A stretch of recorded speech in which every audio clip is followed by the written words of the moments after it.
do. I don't have it, it's upstairs, and this isn't a musical video anyway. Hello, this is my microphone. I can review it at a later date. It's a very good quality, Sharpie brand microphone, super good specs. Oh, hello, they call me. Okay, sorry.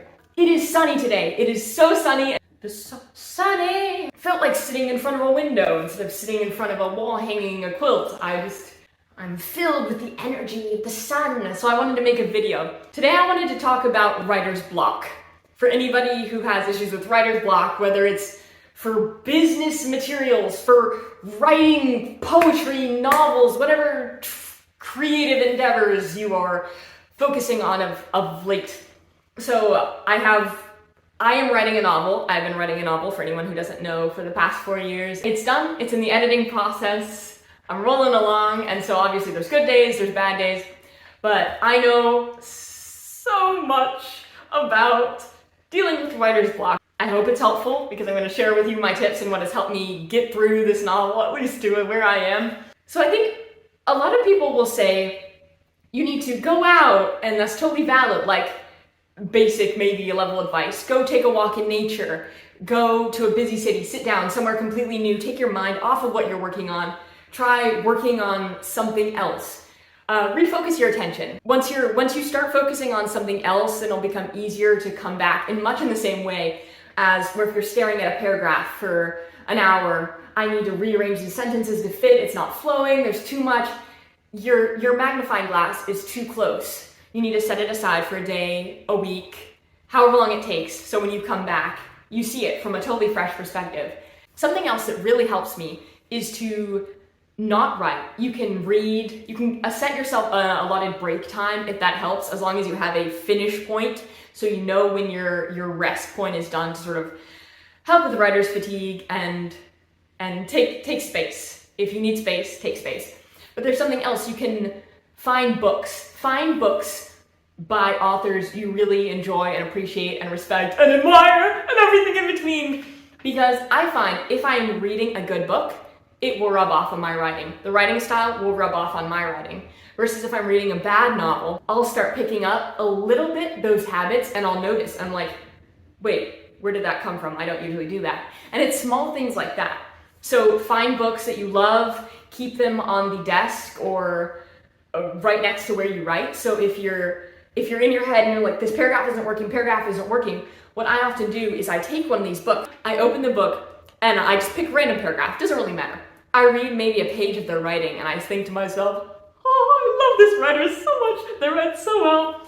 And I notice the patterns, and it's like a press save on my mind, looking at how they write their work. And from there, when I go back to my work, I can start to identify little mannerisms that I think, that's not how I want to write. That's not good writing, because you can see very clearly what is good and what is not so good, because everyone has different styles. If you're somebody like Robert Jordan, your version of good writing is thick, the mist lay over and the winds rolled over, and there was not a beginning, it was not an ending. And, J.R.R. Tolkien, that is a very specific kind of writing. But if you want to do a different kind of writing, you can also be good in that. I don't know, you're getting what I'm saying? You can be good in that. It's sort of what you strive to be like. You need to pick like a style of writing if you want something more heavy and mellifluous and poetic, or if you want something more light. And a lot of times my writing is not good because I'm trying to be fancier than it needs to be. Your reader is smart. Remember that. Your reader is smart. And they're gonna get so bored with you if you are trying to over-explain. They want to do the work. And it's hard to explain this, but it's really, you need to be more to the point than you think sometimes. And then afterwards you can go and add in little bits of like make your writing into poetry. That's a whole different video I can do if you want to know how to write a novel, or mistakes, things I learned. So how you can start, what's really the best way to start, and how to plan a novel. Oh! Anyway, all that. This is the precious bamboo kitty. Her name is Bamboo because her lovely tail is striped like bamboo, and at our old house she used to frolic in the bamboo patches outside the fence as a wee child. I dug a little hole under the fence like a dog and like wormed my body through and then would play in the bamboo patches, bamboo fields with this cat behind our house. Anyway, Kat, do you have anything to say to the small masses of this empty room? Something else that has helped me, I can give you an example from one of the chapters in my book. What I do to write chapters is I write down bullet points of what I want to happen in the chapter, and then I write out how I want to achieve that, or what character development for specific characters, if you want to do a spreadsheet, or what are all the points, what is the reason you need this chapter? Hi, Kat. If you don't need it, if you can cut it out, if it doesn't weave all of its threads into all the story, you don't really need it. So you need to know exactly why you're doing everything. Everything has to have a purpose. Every line, every piece of dialogue has to advance the story. So what I did with this chapter is I knew exactly, I'd written out everything that I wanted to convey in this chapter, the characters, the development, what's supposed to happen, major dialogue chunks, everything. And I just sat at the screen and I looked at it.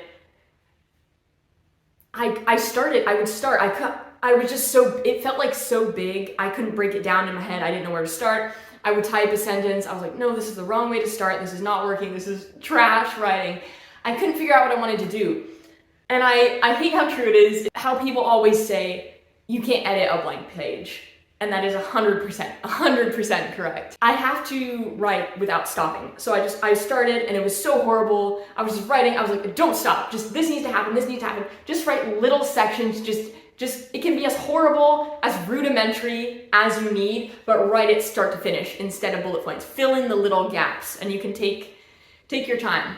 But I was like, these two characters, Pashoba and Popo Max Max, they need to get to the road, the divide, and they're standing at the road, they need to talk about whatever. Anyway, so they got to the road and I was like, wow, it's so empty over there, or Popo Max Max said. Let's cross, Pashoba said. The dumbest thing, you can just put it down, because that way you know what needs to happen.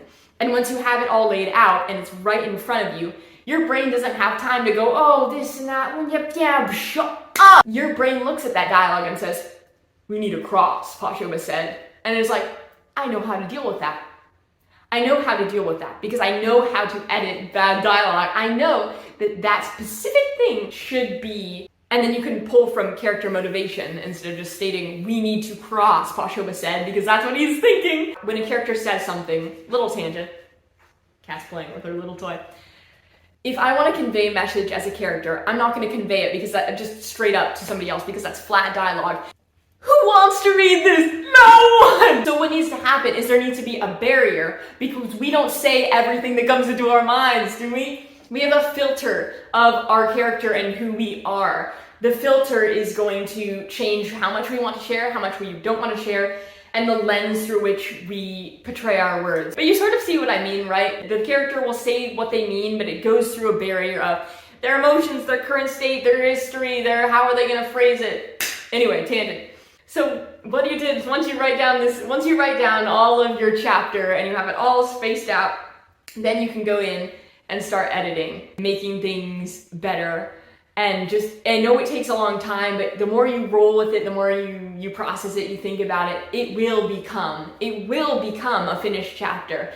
And I went from having no idea what to do to just chugging out trash. Like literally, they walk to the road. Wow, what a lovely view.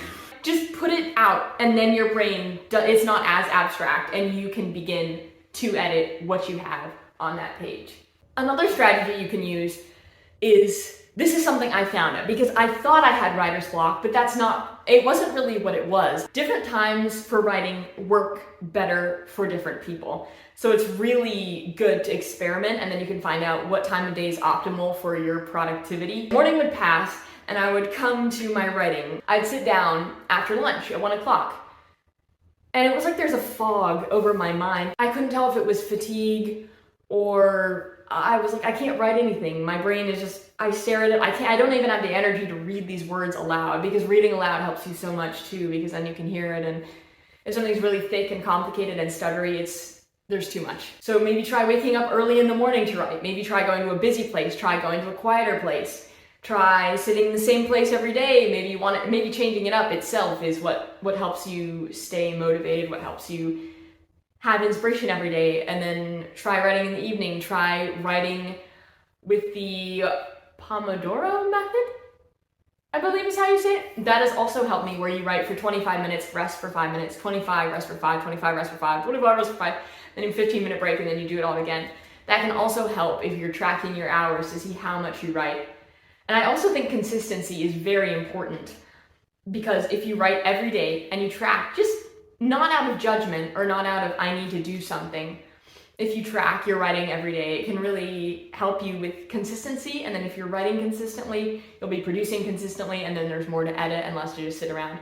It also helps if you sit down, you say 5 minutes a day. You set yourself a limit, 5 minutes, not a limit, a minimum, 5 minutes a day, where you sit down at wherever you're writing, you sit down for 5 minutes and you write. You have to write for 5 minutes, and that's it. And most often you will find that you can sit there and write for 20 minutes, 30 minutes, an hour, 4 hours. If you have 4 hours, it's a lot easier once you take that first step. It's like doing anything hard, really.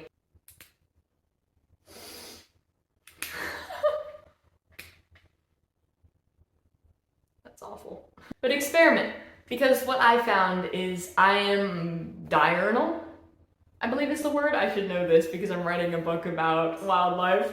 Hello! This is Noah from editing. What I'm trying to say is I'm crepuscular, meaning I do best writing at the dawn of time and at the evening. So I find I'm most productive in the mornings, waking up early, writing as much as I can towards noon, and then starting in the evening and writing more into the night really helps me with being alert and awake and having ideas. So if you want to try out different times a day, different places, you can also try writing with different materials. Some people find it flows faster from their brain to their hands if you're using a notepad, or if you're using a whiteboard. Whiteboards can be amazing. If you're brainstorming, you don't know where to go, you can write a flow chart, or you can just continuously write about what's the difficulty, what's making it hard that you believe.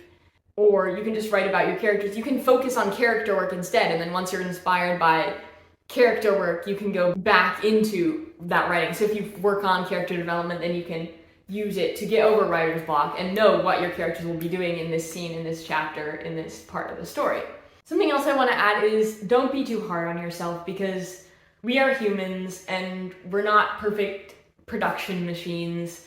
I know it can get really frustrating if you set out a block of time in your day and you're staring at your notebook, your screen, you're trying to write, you can't write, you have a message, you have a story you're really passionate about and you want to get out on paper, but you can't. I know that's really hard, but sometimes you have to recognize that you're human. Are you? Unless you're a guinea pig. I don't think guinea pigs have YouTube. But you are a human, and you are not a perfect production machine, and sometimes we need to forgive ourselves, because it's frustrating and it's hard, but that's only going to lead us down a path of just being more frustrated. Is that word? Frustrated and more anxious, and it's just going to cause a lot more hurt, and it's not going to come through in our writing in the way we want it to. So sometimes we just need to try something else and to not be too hard on ourselves in situations like these. Everyone gets writer's block. Everyone experiences it at some point in their writing journey. You know something else you can do? You can do a lot of push-ups. You can do a lot of push-ups, a lot of pull-ups, a lot of push-ups and pull-ups, and then you're strong enough to take that block and go, woohoo! Or something else is you need to surrender. Hey, Robert Jordan! Woo-hoo! You need to surrender. You open yourself to sardine. Be like, rose petal, boom. So you need to have your ideas. Focus on your ideas and surrender to them and let them flow through you until you embrace the true sauce and become more powerful than the dragon in front. I really need to eat lunch. Another thing I think we should address is distraction, because if you're sitting down to write and say a cat jumps onto your lap, you're gonna get distracted. If somebody texts you on your phone, you're gonna get distracted. If the neighbor starts mowing their lawn, you're gonna get distracted. So there's some things you can control and some things that are out of your control, but you really need to eliminate yourself.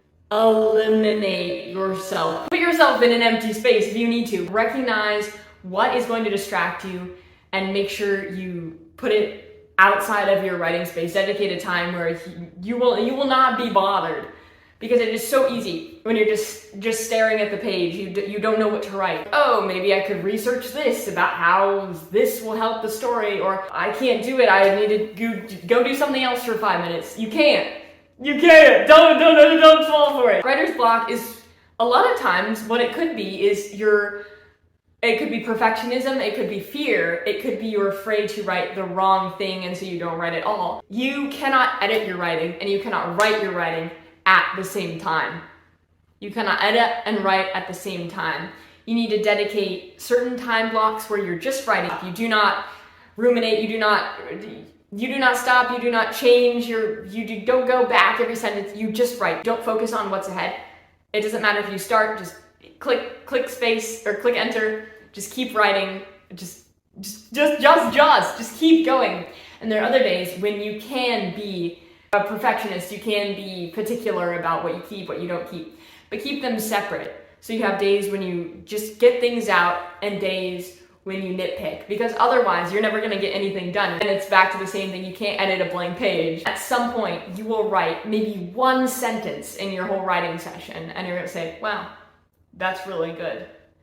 And you got something out of it, or next time you can build off of that, or from there you can build off of that, and it will help you vastly in some scenarios, which has happened for me. So hopefully that helps, maybe. Anyway, those are just a couple tips. I'm sure I could keep going. So maybe I can make a part 2 if I think of something, or I could do other writing videos if anyone here finds that interesting. I could also do a video on book recommendations if anyone's interested in books they could have potentially on their desk, I suppose, as I said earlier, for things you can go to if you need writing inspiration or writing help. Or I could do a video on things to get inspired. I am a writer at the core, so songwriting or poetry or novel writing. I'm sort of experimenting with ideas of what people want to see, what people like, because I want to grow this channel if I can in the time that I have.